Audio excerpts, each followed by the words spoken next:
A paz de nosso Senhor e Salvador Jesus Cristo. Sou o pastor Rodrigo Figueiredo, estarei dando início agora à mensagem do culto da Noite do Lar da Primeira Igreja Batista no Andaraí. E nesse mês de maio, nós colocamos como ênfase no tema da nossa igreja a família. Nós pensamos sobre família. E nós gostaríamos de falar nessa mensagem especificamente sobre o seguinte tema: construindo um lar saudável todos os dias, construindo um lar saudável todos os dias. Conforme percebemos no início da frase, a mesma encontra-se no gerúndio, dando uma continuidade, não é algo posto, definido, fechado, não. É um processo que diariamente nós precisamos nos dedicar, por isso, construindo. E dessa forma, o todos os dias torna-se aqui um reforço, um reforço para a proposta que nós queremos pensar aqui, indicando que diariamente nós precisamos nos dedicar na construção de nossos lares, precisamos nos dedicar na edificação de nossas famílias. E lembrando sempre do princípio bíblico que deve reger as nossas vidas.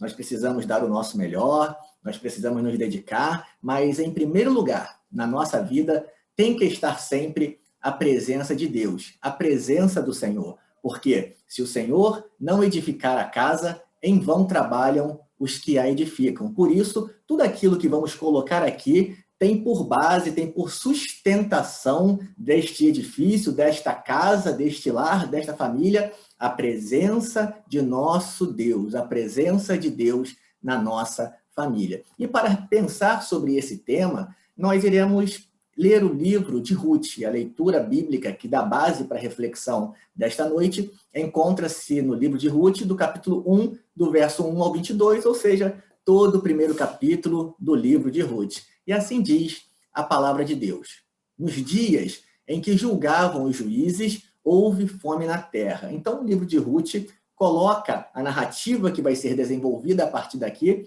dentro de um contexto histórico específico, ou seja, dentro do momento na história do povo de Deus, onde ainda não havia uma monarquia estabelecida, ou seja, no período onde os juízes governavam. E aí a gente traz como referência o próprio livro de Juízes, que também faz parte da Bíblia, e tudo aquilo que era ali narrado. E, de certa maneira, no livro de Juízes, nós percebemos o que alguns chamam de ciclo do pecado. Qual é o ciclo do pecado? O povo de Deus se afasta da presença de Deus. Porque se afasta da presença de Deus, sofre as consequências desse afastamento. Algum inimigo, algum opressor vem e subjuga o povo de Deus. O povo de Deus se arrepende daquilo que havia feito. Deus, por misericórdia, graça, perdoa o povo, levanta um juiz, levanta alguém para libertar o povo daquela situação, e o povo de Deus então volta a um momento de tranquilidade na sua história. Mas aí, o povo de Deus novamente se afasta da presença de Deus. Porque se afasta, sofre as consequências desse afastamento. Sofrendo as consequências desse afastamento, ele se arrepende, clama a Deus. Deus, por misericórdia e graça, levanta um juiz e esse liberta o povo da opressão, voltando ao ambiente de tranquilidade. E o povo de Deus se afasta novamente e assim continua. Então a gente percebe esse ciclo, o ciclo do pecado na história do povo de Deus, nesse período que nós chamamos de período dos juízes. E o livro de Ruth localiza a narrativa que vai ser desenvolvida dentro desse contexto, nos dias em que julgavam os juízes. E traz a informação de que houve uma grande fome na terra. E um homem de Belém, de Judá, saiu a habitar na terra de Moabe, com sua mulher e seus 2 filhos. E aqui a gente percebe algumas questões interessantes dentro da construção do texto.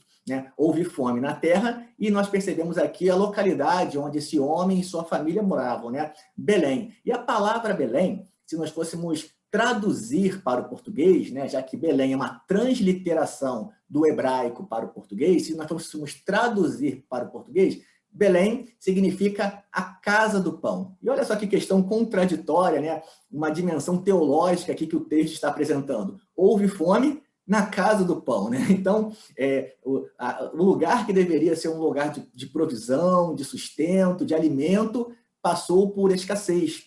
Houve fome na casa do pão. Faltou pão na casa do pão. Houve fome na terra e, inclusive, em Belém, em Judá. E aí essa família, ela se desloca da região de Belém para uma outra localidade, de forma honesta, íntegra, tentando buscar uma forma de subsistência, e vão para a terra de Moabe. E aqui Moabe também tem uma dimensão teológica significativa, porque, conforme outros textos do Antigo Testamento, havia uma certa interdição para o relacionamento entre o povo de Deus e o povo moabita. Então, o povo de Deus possuía algumas interdições em relação ao seu relacionamento para com os moabitas. Então, houve fome na terra, faltou pão na casa do pão, e essa família vai buscar refúgio aonde? Justamente numa localidade onde havia algumas interdições de relacionamento do povo de Deus com os que ali moravam. Então, esse homem saiu com sua mulher e com seus 2 filhos. Este homem se chamava Elimeleque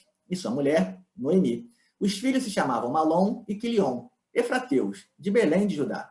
Vieram à terra de Moabe e ficaram ali. Morreu Elimeleque, marido de Noemi, e ficou ela com os seus 2 filhos. Ou seja, aquilo que parecia ser uma solução, a fuga de Belém para a região de Moabe, acabou não resultando naquilo que essa família esperava. Muito pelo contrário, lá eles também não tiveram um bom desenvolvimento. Faleceu Elimeleque, faleceu ficando a viúva dele, a Noemi, com os seus 2 filhos ali, os quais se casaram com mulheres moabitas. Era o nome de uma órfã e o nome de outra, Ruth, e ficaram ali quase 10 anos.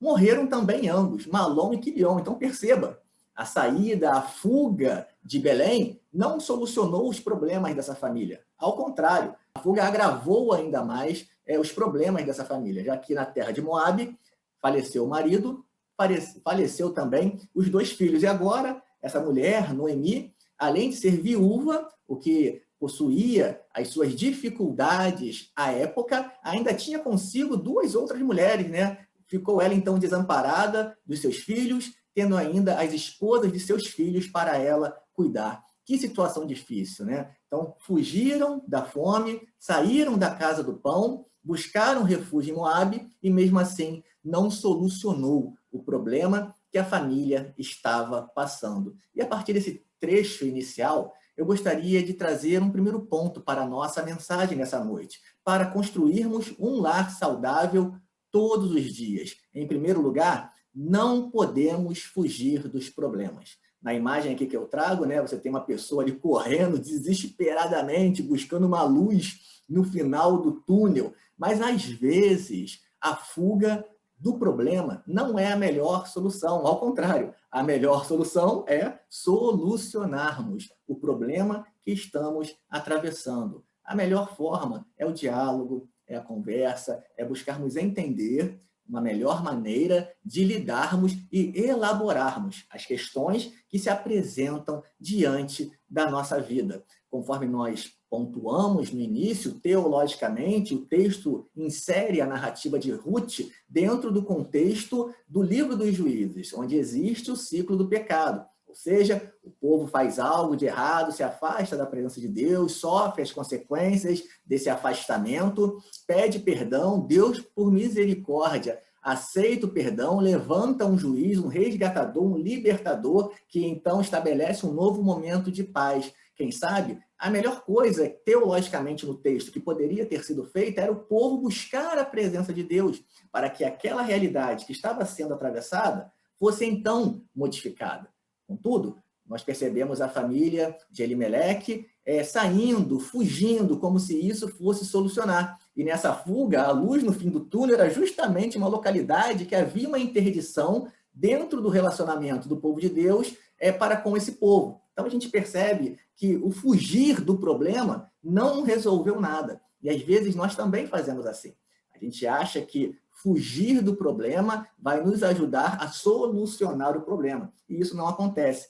Muito pelo contrário. Às vezes o problema só se agrava. Com o tempo, ele vai aumentando, ele vai somente se agravando, como aquela bola de neve que começa pequenininha, rolando morro abaixo, e vai crescendo e ganhando corpo, até que num determinado momento ela se encontra uma enorme bola, difícil, inclusive, de ser dissolvida, destruída ali. Então, a melhor coisa é, no início, ao identificarmos algo, é a gente enfrentar, é a gente encarar, é a gente elaborar as circunstâncias que se estabelecem dentro da nossa família. Não podemos fugir dos problemas. E é isso que nós percebemos no texto de Ruth 1:1. Nos dias em que julgavam os juízes, houve fome na terra, e um homem de Belém de Judá saiu a habitar na terra de Moabe, com sua mulher e seus 2 filhos. Então, Elimeleque, com sua família, tentaram fugir do problema, o que aparentemente seria algo legítimo, algo honesto, buscar um novo local de subsistência. Porém, dentro do contexto teológico que nós estamos apresentando aqui, nós percebemos que não foi a melhor opção. A melhor opção seria buscar a presença de Deus dentro daquela realidade, já que fugir do problema não solucionou. Muito pelo contrário, agravou ainda mais. Assim, quando um problema surgir em nossa casa, em nossa família, não adianta fazer como um avestruz, né, que coloca a cabeça dentro da terra. Ao contrário, precisamos enxergar a cabeça fora da terra, enxergando o que está acontecendo e buscarmos em família a melhor maneira de elaborarmos e superarmos as adversidades que podem vir a se estabelecer sobre nossa casa. Continuando, o texto vai dizer a partir do verso 6. Então, se dispôs ela, né, Noemi, viúva, com as suas noras, as esposas dos seus filhos, que também vieram a falecer. Então, ela se dispôs e voltou da terra de Moabe. Imaginemos, meus irmãos, eles saíram de sua casa, de Belém, para tentar uma vida nova em Moabe. E agora, tendo que retornar de Moabe, né, sem nada, sem nem marido, sem filho, sem posses, sem bens, sem nada, né, tendo que voltar, de certa forma, derrotada para a sua terra.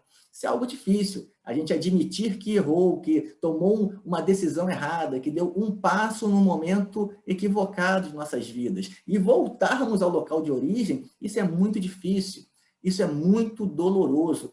Porém, às vezes é necessário darmos um passo para trás para darmos 2, 3, 4 para frente. Insistir no erro não é solução, né? Então, perceba, continuar na terra de Moabe, percebendo que não estava dando certo o desenvolvimento daquela família naquele lugar, insistir no erro não é solução.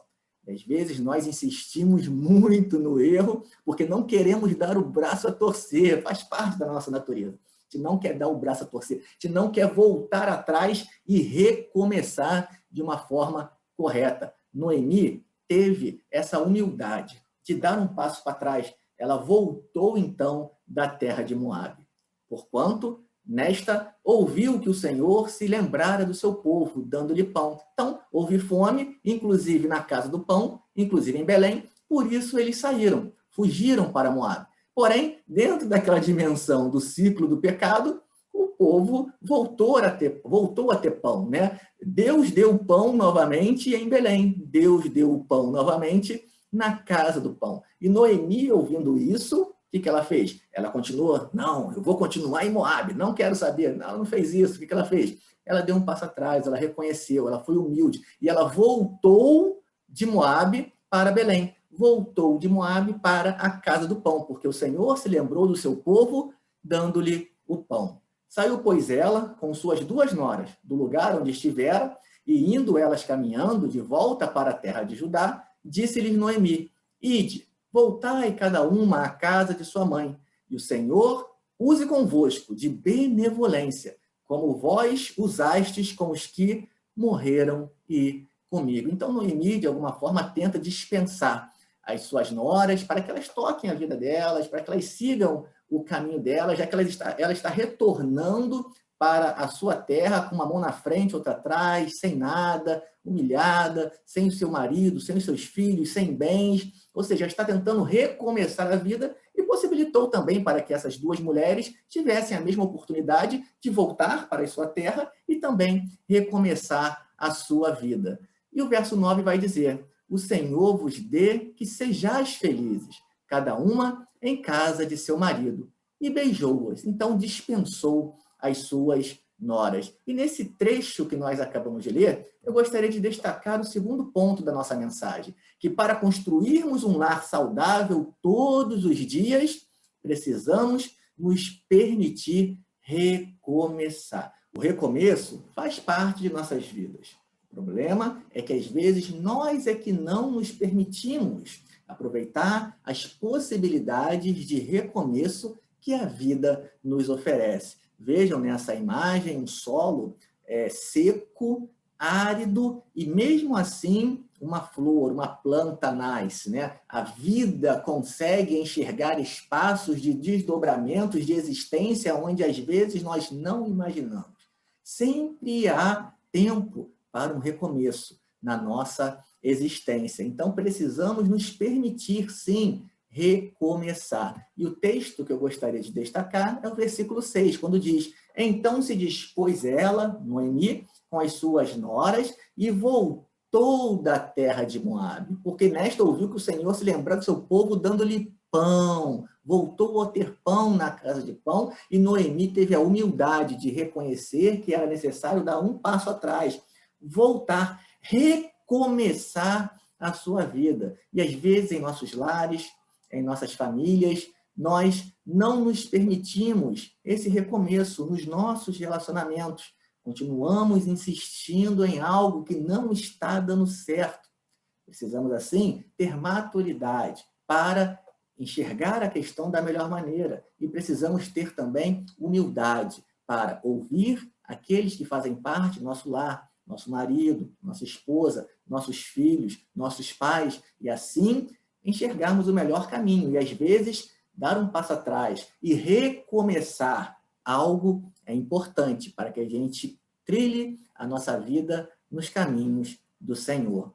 Continuando, o verso 9, a segunda parte, após ela ter beijado as suas noras e ter despedido as mesmas, vai dizer o seguinte: elas, as noras, porém, choraram em alta voz e lhe disseram para Noemi: não, iremos contigo ao teu povo. Elas queriam acompanhar Noemi até Belém. Porém, Noemi disse: voltai, minhas filhas, por que irias comigo? Tenho eu ainda no ventre filhos para que vos sejam por maridos? Tornai, filhas minhas, ide-vos embora, porque sou velha demais para ter marido. E ainda que eu dissesse: tenho esperança, ou ainda que esta noite tivesse marido e houvesse filhos, esperá-los-íeis até que viessem a ser grandes? Abster-vos-íeis de tomardes marido? Não, filhas minhas, porque por vossa causa a mim me amarga o ter o Senhor descarregado contra mim a sua mão. Ou seja, ela entende a generosidade das suas noras em querer permanecer com ela. Mas ela também pensa em suas noras e diz: olha, eu não vou conseguir ter mais filhos, e mesmo que eu tivesse, vocês iam esperar ele crescer para se casar com eles? Não, se preocupe comigo não. Siga a vida de vocês, porque a vida comigo está sendo muito amarga, está sendo muito pesada na minha caminhada. E o texto continua dizendo: e então, de novo, choraram em voz alta. Orfa, com um beijo, se despediu de sua sogra. Porém, Ruth se apegou a ela. Orfa, então, seguiu o conselho de Noemi e voltou para sua terra. Ruth, em contrapartida, ficou com Noemi, acompanhou Noemi. E disse Noemi: eis que a tua cunhada voltou ao seu povo e aos seus deuses. Também tu, volta após a tua cunhada.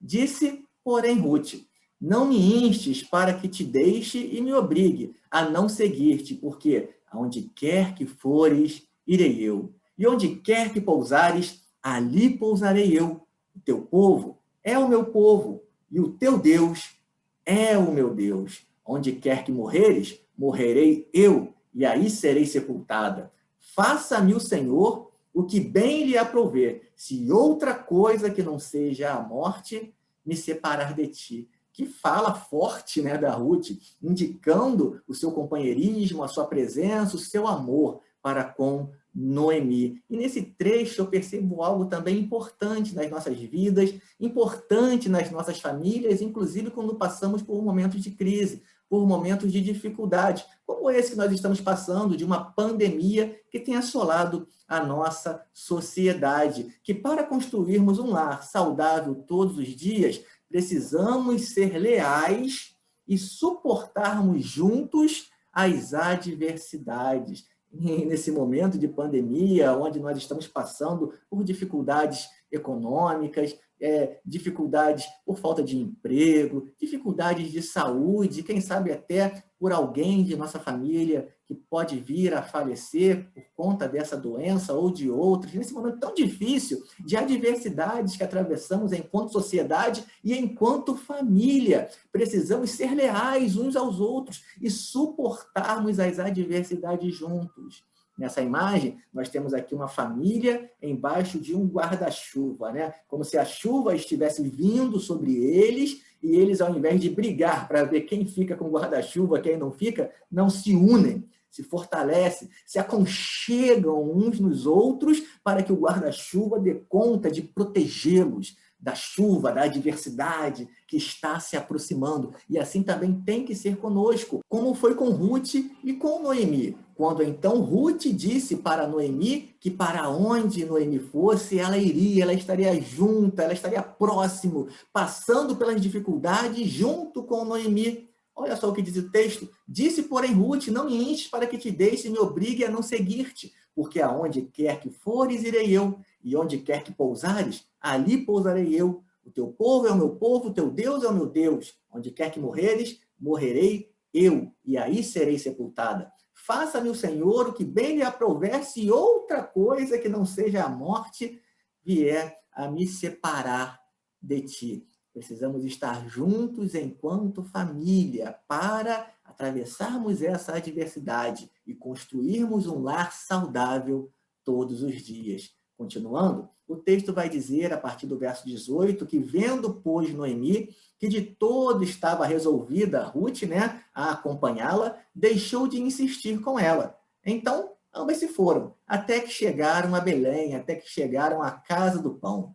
Sucedeu que, ao chegarem ali, toda a cidade se comoveu por causa delas. E as mulheres diziam, não é esta Noemi? Noemi significa algo do tipo minha doçura, né? Uma pessoa que é doce, afável, amigável, minha doçura. E as mulheres não diziam, não é essa que está vindo aqui, a Noemi, a minha doçura? Porém, Noemi, né? Porém, ela lhes dizia, não me chameis Noemi, não me chameis minha doçura, chamei-me Mara, porque grande amargura me tem dado o Todo-Poderoso. Ou seja, Noemi deu um passo importante de voltar para recomeçar a sua vida. Contudo, ela estava abalada, ela estava entristecida pela vida. Isso é justo. Após perder o marido, após perder os filhos, que situação difícil ela estava atravessando. E ela diz, eu estou amargurada.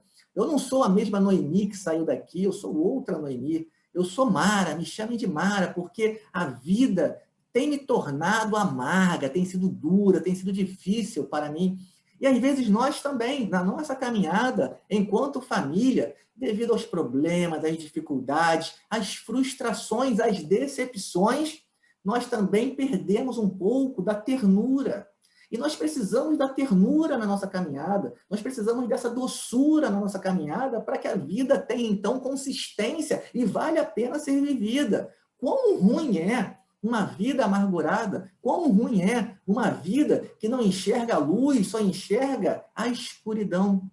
E às vezes na caminhada nós podemos ser alcançados pela amargura e nos tornarmos um pouco entristecidos em nossa vida. Isso pode acontecer, porém, precisamos sempre buscar ajuda, buscar soluções, para que a luz volte a brilhar na nossa caminhada. Mesmo que o choro às vezes dure uma noite, a alegria tem que vir pela manhã, ninguém aguenta viver sempre chorando. Precisamos sorrir também, precisamos de felicidade também, precisamos de ternura, de doçura na nossa vida. Por isso, precisamos buscar sempre ajuda para solucionarmos os problemas que estivermos atravessando. Quem sabe, às vezes, a ajuda pastoral é necessária. Às vezes, a ajuda de um psicólogo, às vezes, a ajuda de um psiquiatra. Precisamos buscar ferramentas, precisamos buscar profissionais que nos ajudem a solucionar os problemas que estamos atravessando, que nos ajudem a enxergar aquilo que nós não estamos enxergando em meio ao turbilhão da adversidade que estivermos passando. Ditosa eu parti. Porém, o Senhor me fez voltar pobre. Por que, pois, me chamareis Noemi, visto que o Senhor se manifestou contra mim e o Todo-Poderoso me tem afligido? Esse era o sentimento de Noemi naquele momento. E a partir desse trecho que nós acabamos de ler, eu gostaria de propor que para construirmos um lar saudável todos os dias, precisamos impedir que as adversidades nos deixem amargurados. Eu não estou dizendo com isso que você tem que ficar feliz a todo tempo, que ninguém é feliz a todo tempo. Eu não estou dizendo que você tem que estar sorrindo a todo tempo, que ninguém vive sorrindo a todo tempo. Eu não estou dizendo que você tem que ignorar que as adversidades existem e achar que aquilo ali não é adversidade. Não, a adversidade é adversidade. Chuva é chuva, problema é problema.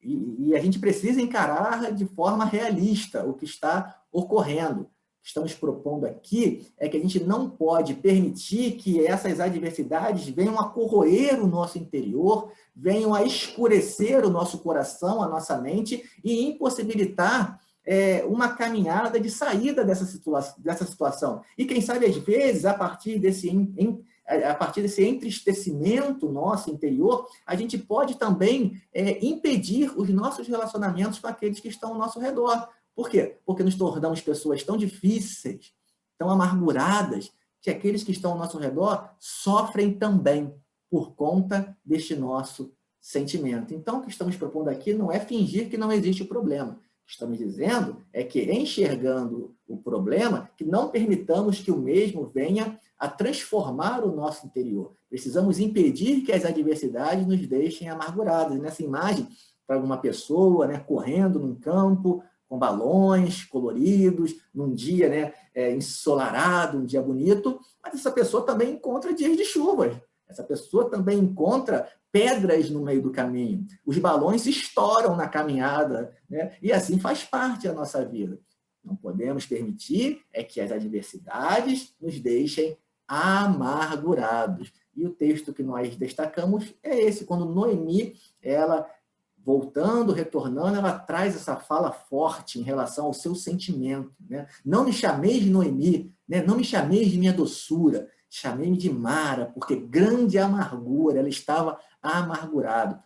Não permitamos que as lutas, as adversidades, os problemas venham a amargurar o nosso coração, o que às vezes poderá possibilitar dificuldades nos relacionamentos com aqueles que fazem parte da nossa família.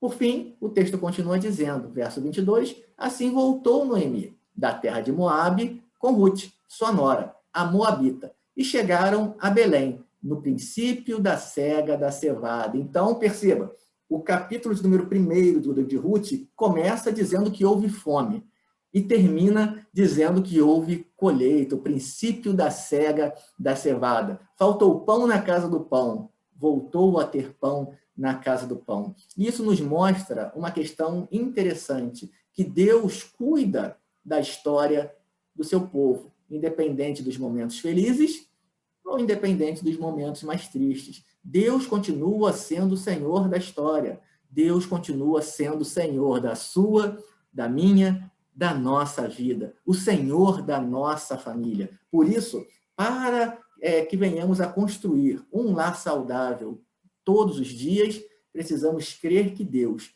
pode mudar a história de nossa família. Quem sabe, você que está ouvindo essa mensagem, diga assim, poxa, pastor Rodrigo, mas para minha família não tem mais jeito, não tem possibilidade de mudança. Eu digo para você, a partir da palavra de Deus, que enquanto a vida há esperança, Deus pode transformar a história da sua vida. Capítulo 1 começa com fome, termina com colheita. O livro de Ruth começa com tragédia na vida desta família e terminará com bênçãos de Deus sobre Ruth, sobre Noemi e sobre a descendência deles, porque, como veremos, a partir da genealogia de Ruth nascerá Davi, e dessa descendência de Ruth, de Davi, nascerá Jesus. E lá na genealogia de Mateus, quando vai traçar a genealogia de Jesus em Mateus, uma das poucas mulheres citadas é Ruth, a Moabita. alguém que não fazia parte do povo de Deus, alguém que, ao contrário, fazia parte de um povo que o povo de Deus não podia ter relacionamentos, que possuía interdições em relação ao seu povo. Ela tornou-se povo de Deus, e não só isso, ela entrou na genealogia de Jesus.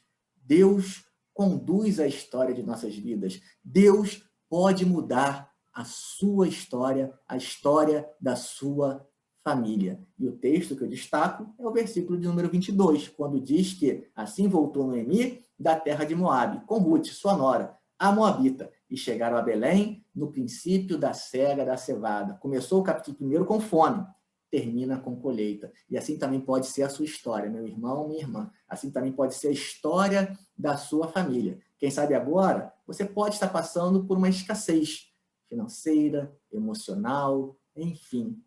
Deus pode transformar a sua história, trazendo algo muito melhor do que podemos imaginar, porque Ele é o Senhor das nossas vidas. Por isso que no versículo que nós citamos antes de começarmos a reflexão propriamente no livro de Rute, quando citamos o livro dos Salmos, dissemos que é o Senhor que edifica, senão em vão trabalham aqueles que se propõem nessa construção.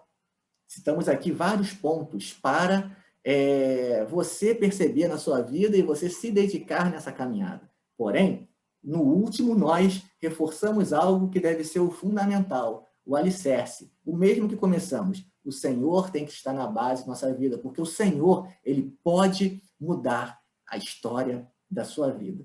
Então, consagre a sua vida ao Senhor, consagre a sua família ao Senhor. Nesse mês de maio, quando estivermos pensando sobre família, que possamos estar sempre pensando sobre família a partir da ação de Deus em nossas vidas. Colocamos aqui vários pontos que vocês, que nós, que todos precisamos fazer, mas que sempre Deus esteja no alicerce de tudo isso. Como falamos, no capítulo 4, verso 16 de Rute, vai dizer: as vizinhas lhe deram um nome, dizendo: a Noemi nasceu um filho. Então, o filho de Rute é percebido pela comunidade, é acolhido na comunidade como um filho de Noemi, como um filho dessa Noemi que perdeu o marido, que perdeu os filhos. O filho de Rute é visto como alguém que dará continuidade à família de Noemi. A Noemi nasceu um filho por meio de Rute e lhe chamaram Obed. E este é o pai de Jessé, pai de Davi. Então perceba, ela acaba agora entrando na genealogia de Davi e na genealogia do nosso Senhor e Salvador Jesus Cristo. O texto começou com fome, terminou com colheita.